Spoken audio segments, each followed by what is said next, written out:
Pemirsa, salah satu ruangan di lantai 3 Polda Banten yang tengah direnovasi hangus dilalap api. Sementara di Grobogan, Jawa Tengah, pasien yang masih dalam perawatan medis harus dievakuasi ke gereja akibat banjir.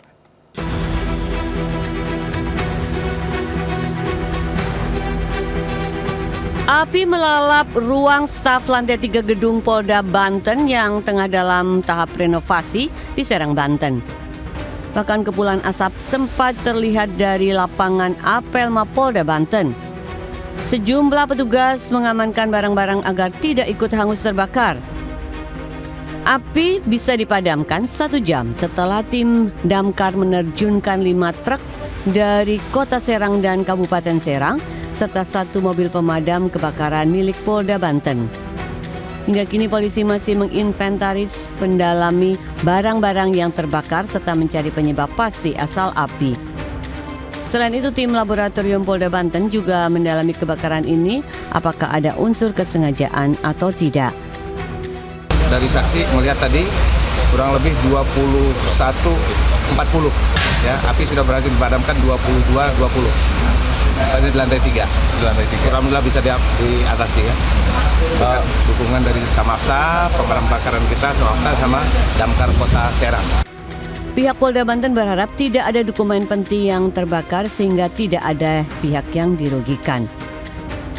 Dari Serang, Banten, Mahesa Apriadi, iNews melaporkan. Pemirsa, selain baju lebaran, Pasar Tanah Abang Jakarta juga ramai pengunjung yang mencari kuliner Ramadan. Salah satunya adalah buah kurma yang membuat pedagang di pasar tersebut juga mendapatkan rezeki di bulan Ramadan. Pasar Tanah Abang di Jakarta Pusat kembali dipadati pengunjung saat bulan Ramadan. Selain membeli pakaian baru untuk lebaran, pengunjung di pasar ini juga berburu kuliner khas bulan suci Ramadan.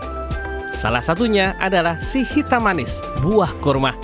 Bulan Ramadan kali ini pedagang buah kurma di Pasar Tanah Abang turut mendapat berkah dengan kebanjiran pembeli. Kalau di sini yang paling laris tadi kurma Tunisia, Sukari, Ajwa, Mejol, itu juga paling laris itu. Ada 4 varian itu biasanya. Rata-rata mereka belinya per kilo, seperempat atau setengah atau gimana?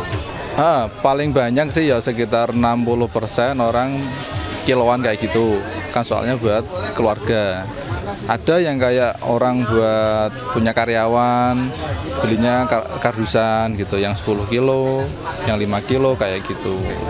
Untuk harga buah kurma yang dijual pedagang beragam, mulai dari Rp25.000 hingga Rp250.000 per kilogram.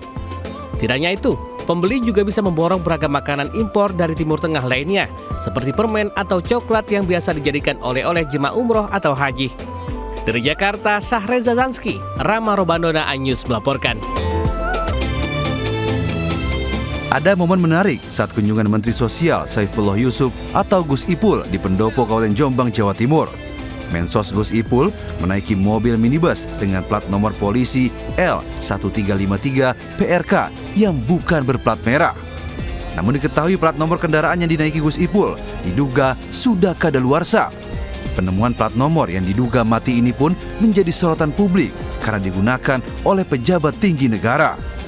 Plat nomor kendaraan tersebut menunjukkan tanggal kadaluarsa pada Februari 2025. Sesuai aturan, artinya plat kendaraan tersebut sudah harus diperpanjang. Hingga kini belum ada keterangan resmi dari pihak Kementerian Sosial terkait plat nomor kendaraan tersebut.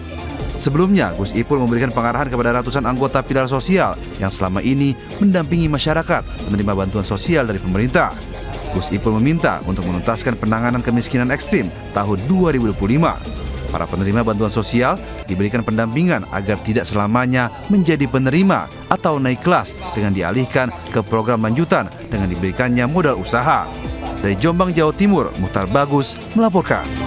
Gunungan sampah di zona 3 TPA Sarimukti, Kabupaten Bandung Barat longsor. Tak ada korban jiwa dalam kejadian ini setelah pekerja melarikan diri. Namun longsor menimbun gudang kosong yang tidak terpakai.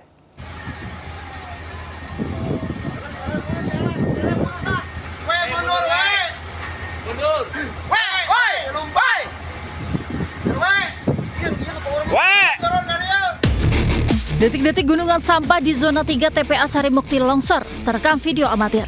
Longsornya gunungan sampah ini diduga dipicu hujan deras yang mengguyur selama 3 hari terakhir dan ada pemadatan jalan tak jauh dari TPA. Pasca longsor, petugas pemungut sampah dan rombongan para pemulung tetap beraktivitas di dataran atas berjarak sekitar 100 meter dari lokasi longsor. Sementara itu untuk menghindar longsor susulan di zona 3, Dinas Pengelolaan Sampah TPA Sarimukti akan memanfaatkan zona 2 sebagai tempat pembuangan sampah sambil menunggu kesiapan zona 5 atau zona baru.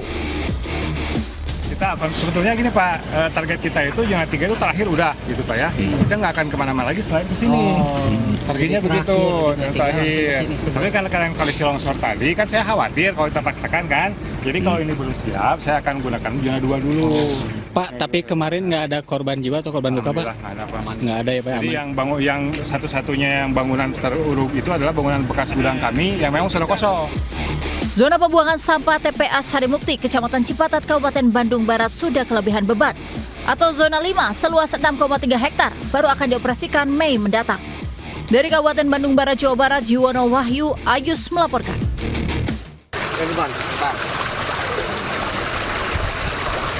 Petugas gabungan mengevakuasi sejumlah pasien puskesmas yang terendam banjir di Desa Ringin Kidul, Kecamatan Gubuk, Grobogan, Jawa Tengah. Para pasien yang masih dalam penanganan medis ini terpaksa dievakuasi ke sebuah gereja yang tidak terendam banjir. Petugas juga mengevakuasi obat-obatan serta peralatan medis ke tempat yang lebih aman. Puskesmas pun ditutup dan aktivitas kesehatan sementara waktu dilakukan di gereja. Banjir masih merendam kawasan ini dengan ketinggian 60 cm. Setidaknya 650 kepala keluarga terdampak banjir. Sebagian warga masih bertahan di rumah dan sebagian mengungsi di lantai 2 masjid. Banjir di kawasan ini akibat jebolnya tanggul Sungai Tuntang di Desa Batu Ragung, Kecamatan Gubuk, Grobogan, Jawa Tengah sejak Minggu lalu. Akses jalan penghubung antar desa juga masih lumpuh terendam banjir. Dari Grobogan, Jawa Tengah, Rustam Nusantara, iNews melaporkan. Pemirsa, Ketua Bawaslu Kabupaten Bandung Barat, Riza Nasrul Farah, digerebek saat pesta sabu dengan 2 rekannya. Barang bukti 0,84 gram narkoba jenis sabu beserta alat hisap bong diamankan.